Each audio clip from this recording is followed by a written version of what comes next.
Under the sprawling branches of an ancient magical tree, Grandfather Eris sat with a group of children eagerly gathered around him.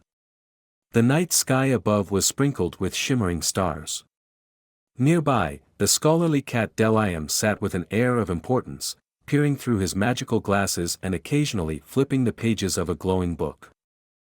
"Grandfather, tell us something amazing. Something that can help us become strong and wise like you," pleaded Tommy, clutching a shiny piece of a mysterious stone he had found. Eris smiled and said, "Very well. Let me tell you about a boy who discovered a fiery comet and an ancient book that changed his life forever. Long ago, in a small village at the foot of the Thunder Mountains, there lived a boy named Ren. Ren was the most curious child in the village. He climbed trees, explored caves, and yet, he always felt that something was missing in his life.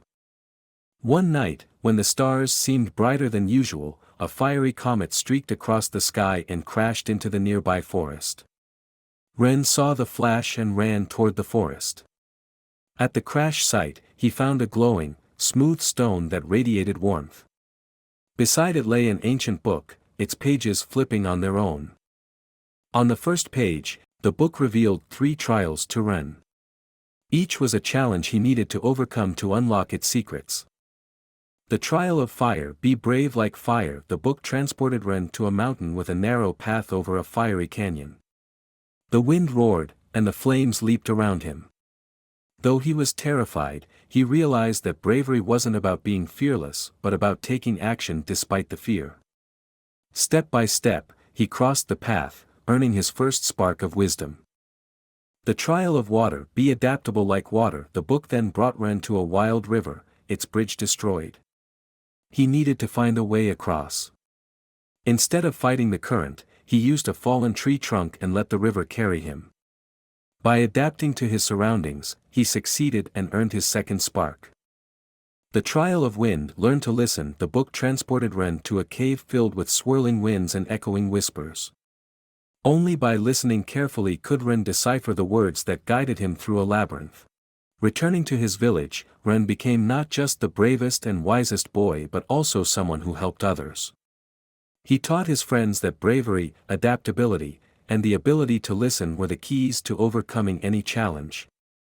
Children gathered around him, inspired by his adventures, and listened to his stories about the trials he faced. Ren no longer felt like an ordinary boy. He understood that the greatest power was not magic itself but how one used it to do good. Grandfather Eris finished his tale, and the children sat wide-eyed in awe. "Grandfather, if we find a book like that, can we become strong like Ren?" whispered Anna. "Maybe," Eris replied with a smile. "But even without a book, each of you can become a hero. Courage, adaptability, and the ability to listen are your sparks. You just need to start using them." Deliam chimed in with a knowing smirk, "Meow. And remember, sometimes comets hide in plain sight. You never know what they might bring." Under the ancient, sprawling tree whose mighty trunk seemed timeless, Grandfather Eris sat surrounded by children. The summer breeze softly rustled the leaves, and the magical cat Deliam, with a serious expression, flipped through his glowing book as if verifying every word Eris spoke. Long ago, in a distant village, there lived a boy named Liam. He often complained that nothing ever worked out for him. His clay pots would break, his saplings would wither, and he couldn't learn a single bird song. One day, an old man sitting at the edge of the village handed Liam 3 smooth stones. "These stones will teach you wisdom," the old man said. "Stones?" Liam asked in surprise. "How can they teach me anything?" Liam sat by a stream and carefully examined the stones. One by one, they whispered their wisdom. The first stone, "Be patient." Liam remembered how he had rushed to shape his clay pots without letting the clay dry properly. The stone taught him, to achieve something valuable, you need time. The second stone, "Learn from your mistakes." This stone reminded Liam of how his saplings withered because he forgot to water them. As they listened to the story, the children began to reflect. Lisa said, "So patience, learning from mistakes, and listening to others can make us wiser." "Exactly," Eris nodded. Wisdom doesn't come all at once. Like these stones, it becomes part of your life if you're willing to learn every day.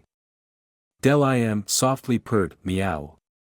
And don't forget, wisdom grows. The next day, the children found their own stones of wisdom in the forest and began to recall grandfather's lessons. Tommy patiently practiced his drawing, and Lisa stopped getting upset over her mistakes in